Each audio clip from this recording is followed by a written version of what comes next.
ஒரு பொண்ணை கேட்டால் சொல்லுது, எப்படிம்மா தேர்ந்தெடுத்தேன்னா, ஐயோ அவன் மோட்டர் சைக்கிள் அவ்வளோ அழகாக இருந்தது, அந்த மோட்டர் சைக்கிளில் வந்து ஒரு கட்டு அடித்தான் நான் பாருங்க, இப்படி வந்து அப்படியே படுத்து எந்திரிப்பான், அதுலேயே என் மனசை நான் பறி கொடுத்துட்டேன்.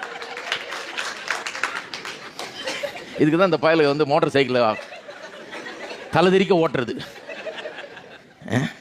ஏன்னா யாருக்கும் காட்டிகிட்டு இருக்கிறாங்க எப்படியெல்லாம் படுத்து எந்திரிக்க முடியும்னு.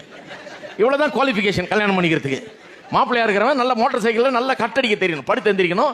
மோட்டர் சைக்கிளை கலர் கலராக அடித்து ஜிகினா மாதிரி பண்ணி அதுக்கு நல்லா டெக்கரேஷன்லாம் பண்ணி சீட்டை நல்லா தூக்கி ஹேண்டில் பாரை நல்லா தூக்கி ஃபுல்லாக வச்சு அல்லது நல்லா இறக்கி இதெல்லாம் பண்ணால் அவன் கல்யாணம் பண்ணுறதுக்கு தகுதி. இப்படி பண்ணுறதுனால தான் பிரச்சனை வருது. இதுதான் பிரச்சனை பாருங்க. இன்னொரு பொண்ணு சொல்லுது, என்ன மாதிரி ட்ரெஸ் பண்ணுறாங்க, அவன் ட்ரெஸ் பண்ணுறதை பார்த்து தான் நான் விழுந்துட்டேன். ஜோராக ட்ரெஸ் பண்ணுறான் ஆள், தலையை அப்படியே கோதி இப்படியே வச்சுருக்காங்க. அந்த மாதிரி யாரும் சீவவே முடியாது தலையை. கொஞ்சம் வருஷத்தில் முடியெல்லாம் கொட்டி போயிடும். அப்புறம் என்ன பண்ண போறீங்க?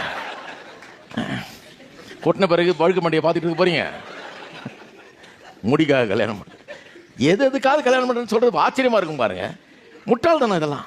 இப்படி தான் போய் பிரச்சனை இல்லை உட்கார்றது. அதனால கோயிலுக்கு வரும்போது இதெல்லாம் கொஞ்சம் லேசாக சொல்லி கொடுக்குறது நான். இப்போ யார் ஒரு தகுதியான மாப்பிள்ளை, யார் ஒரு தகுதியான மனுஷன், யாரை நம்பி நம்ம கழுத்தை நீட்டலாம், யாரை நம்பி நம்ம மனைவியாக போகலாம், அப்படிப்பட்ட ஒரு புருஷனுக்கு எந்த ஒரு புருஷன் நல்ல புருஷன்? நான் சொல்கிறேன், எல்லா பெண்களையும் ஒரு தாயாகவோ தங்கையாகவோ அல்லது ஒரு மகளாகவோ காண்கிறவன், அப்படி பழகுகிறவன் நல்ல மனுஷன். இந்த மாதிரி ஏமாறுறவங்களாம் எப்படி விழுகிறதுனா, எல்லாரையுமே வேற விதமாக பார்க்குறான் பாருங்க. அவன்கிட்ட தான் அவன் எல்லாரையும் ஊரில் பார்க்குறவங்களெல்லாம் அப்படி தான் பார்க்குறான். ஒரு போஸ்ட்டுக்கு புடவை கட்டி விட்டிங்கன்னா கூட அப்படி தான் பார்ப்பான். எல்லா பெண்களுமே அவனுக்கு தவறான விதத்தில் தான் தெரியுறாங்க கண்ணுக்கு.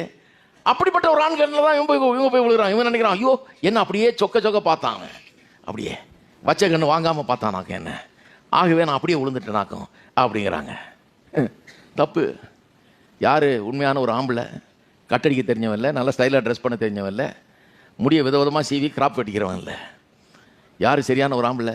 எல்லா பெண்களையும் ஒரு தாயைப் போலவோ தங்கையைப் போலவோ மகளைப் போலவோ நினைத்து அப்படி பழகி அப்படி நடத்துகிறவன் தான் சரியான ஒரு ஆம்பளை. இதை கற்றுக்கிட்டா வாழ்க்கையில் சிறந்த வாழ்க்கை துணையை தேர்ந்தெடுக்க முடியும்.